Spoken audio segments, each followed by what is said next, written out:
But I think Saudi Arabia is now becoming more adventurous foreign policy में, और in a way it is also India की नकल कर रहा है in foreign policy, which means कि जैसा इंडिया कहता है ना कि we believe now in multi alignment, कि हम सबके साथ अलाइन करेंगे, तो हो सकता है कि Saudi Arabia also wants a multi alignment foreign policy, कि हम चाइना से भी ताल्लुकात रखेंगे, रशिया से भी ताल्लुकात रखेंगे, इसराइल के साथ भी ताल्लुकात रखेंगे, इंडिया के साथ भी रहेंगे, और अमेरिका के साथ जितना अमेरिका चाहता है उतने ताल्लुकात हम रखेंगे। हम 4 बदतरीन पासपोर्ट्स में से हमारा पासपोर्ट है। खैर, हमसे नीचे भी लोग हैं, ऐसे नहीं है कि हम नीचे हैं।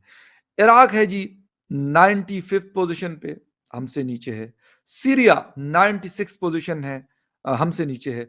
एंड अफगानिस्तान 97 पोजीशन है, हमसे नीचे है। तो ऐसा नहीं है कि हम सबसे नीचे है, तो हमसे भी नीचे कोई है भाई। मेलिंडा गेट्स का योगी साहब से मिलना, और योगी के ऊपर ये वेस्ट की स्टैंप है कि ठीक है योगी साहब ही आ जाएंगे तो कोई टेंशन नहीं। एक वक्त था कि दुनिया मोदी जी को बर्दाश्त नहीं करती थी, अब योगी जी को भी बर्दाश्त करने के लिए तैयार बैठी हुई है, बिकॉज दे नो कि भाई ये they are he is the future. जय हिंद, वंदे मातरम। दोस्तों, आप सभी का स्वागत है आपके अपने YouTube channel Bharat versus Pakistan में।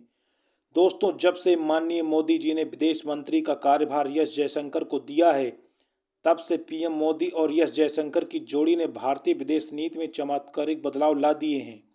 अब भारत देश के नागरिकों को तथा हमारी कंट्री को विदेशों में एक अलग तरह की पहचान मिलती है। दोस्तों, विदेश नीतियों में चाहे रूस से सस्ते दामों पर तेल लेना हो या भारत का इजराइल से संबंध हो, भारत हर अंतर्राष्ट्रीय मंच पर अपना स्टैंड क्लियर रखता है। भारत की विदेश नीति में एक आक्रामकता दिखती है। यह जयशंकर ने हमेशा अपनी विदेश नीति में भारत की जनता को हमेशा ऊपर रखा है। जिस भी मंच पर उनसे सवाल पूछे गए, उन्होंने भारत के लोगों को प्राथमिकता देकर कहा कि किसी भी देश की लड़ाई की कीमत भारत के लोग नहीं चुकाएंगे। दोस्तों, यही भारतीय विदेश नीति अब सऊदी अरब भी अपना रहा है। तो आइए दोस्तों, वीडियो को देखकर पूरा मामला समझते हैं। अगर आपको वीडियो पसंद आए तो प्लीज़ इस वीडियो को लाइक करके मेरे चैनल भारत वर्सेस पाकिस्तान को सब्सक्राइब कर हमारा सपोर्ट करें। धन्यवाद। जय हिंद। अभी देखिए, मेलिंडा गेट्स जो है, मेलिंडा फ्रेंच गेट्स, वो बिल गेट्स तो नहीं रही, आई थिंक डिवोर्स होगी उनकी। उन्होंने योगी साहब से जाके मुलाकात की है, ठीक है जनाब। और वो मेलिंडा जो अमेरिका से जाना, लिबरल डेमोक्रेसी, फ्री मार्केट, ये वो बातें करनी, उन्होंने जाके योगी साहब से जनाब बड़ी गपशप मारी है। और उन्होंने कहा है जी कि यूपी जो है उसने बड़ी हेल्थ में और सोशल डेवलपमेंट में बड़ा काम किया, और हम उनको और सपोर्ट करना चाहते हैं। अब योगी साहब जो हैं वो, अब देखिए ना, गेट्स फाउंडेशन जो है वो कहती है हम और पैसे लगाएंगे वहां से गुर्बत खत्म करने के लिए और इस तरह की चीजें करने के लिए।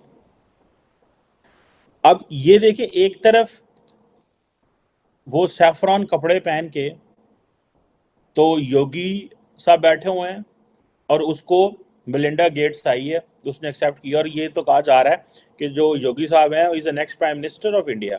ये बातें हो रही हैं। वो जो दूसरे मुल्क कह रहे हैं, मसलन सऊदी अरेबिया और चीन, के बस पैसे तुम्हारे से बस हो गए हैं। हम बात की कि जिस तरह एक जो सऊदीज हैं वो ये सोच रहे हैं कि हम भी मल्टी अलाइनमेंट रखें, इंडिया की तरह अपने आप को वो रखें। आप समझते हैं कि एक तरफ अमेरिकन इन्फ्लुएंस से निकलना, इधर आप चाइना के साथ करीब होते हैं, तो जारी बात है इंडिया, जैसे आपने जिक्र किया, वो मुश्किल में चला जाता है वो उससे। लेकिन अगर आप अमेरिका चाहेगा कि इंडिया के साथ सऊदीज की अलाइनमेंट हो, क्योंकि एक ग्रुप की अंडरस्टैंडिंग बनती है, तो ये जो सऊदीज मोहम्मद बिन सलमान जितने डिपेंडेंट हैं ऑन वेपन सिक्योरिटी, ये अपनी मल्टी अलाइनमेंट कर सकते हैं। इंडिया के पास तो वेपनरी है, चलो पैसा अभी उतना नहीं है लेकिन वेपनरी तो है। आपने देखा कि बाइडेन के फोन कॉल्स तक नहीं उठा रहे थे ये लोग,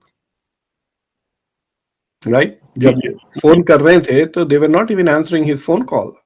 तो वो बड़ी हिम्मत की बात है, right?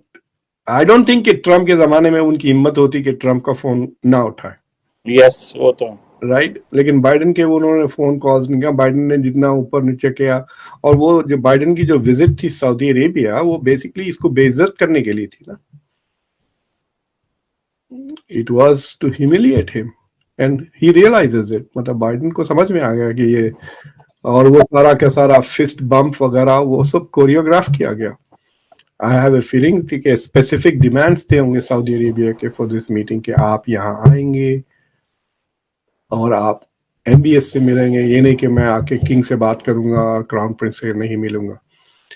They wanted that photograph, क्योंकि अगर बाद में MBS के खिलाफ केसेस वगैरह अगर बाइडेन एडमिनिस्ट्रेशन करता है तो बाइडेन के साथ जो फोटोज है वो हर केस में हर अखबार में छपते रहेंगे ना कि तो सो दैट वाज इम्पोर्टेंट कि he was accusing him of being a criminal and they wanted him to fraternize publicly ना, socialize वो उनके साथ publicly करना था। तो that was सऊदी अरेबिया के लिए in many ways it was a more successful visit। उन्होंने temporarily तेल की कीमत कम करवाई, फिर उसके बाद OPEC के थ्रू फिर बढ़वा दी, right?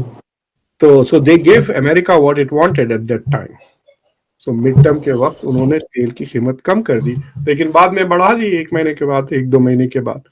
So it is very clear कि मतलब that Saudi Arabia is upset and is willing to take, क्योंकि अगर अमेरिका हर चीज जो सऊदी अरब चाहता है वो रोक दिया है देने के लिए, इसके अगर आपको मैं कुछ दे रहा हूं तो जब तक मैं वो चीज आपको दे रहा हूं मैं आपको धमकी भी दे सकता हूं कि मैं रोक दूंगा, राइट? लेकिन अगर मैं पहले रोक लिया फिर धमकी किस बात का दूंगा? ट्रू। सो वेपन्स इन्होंने देना बंद कर दिया।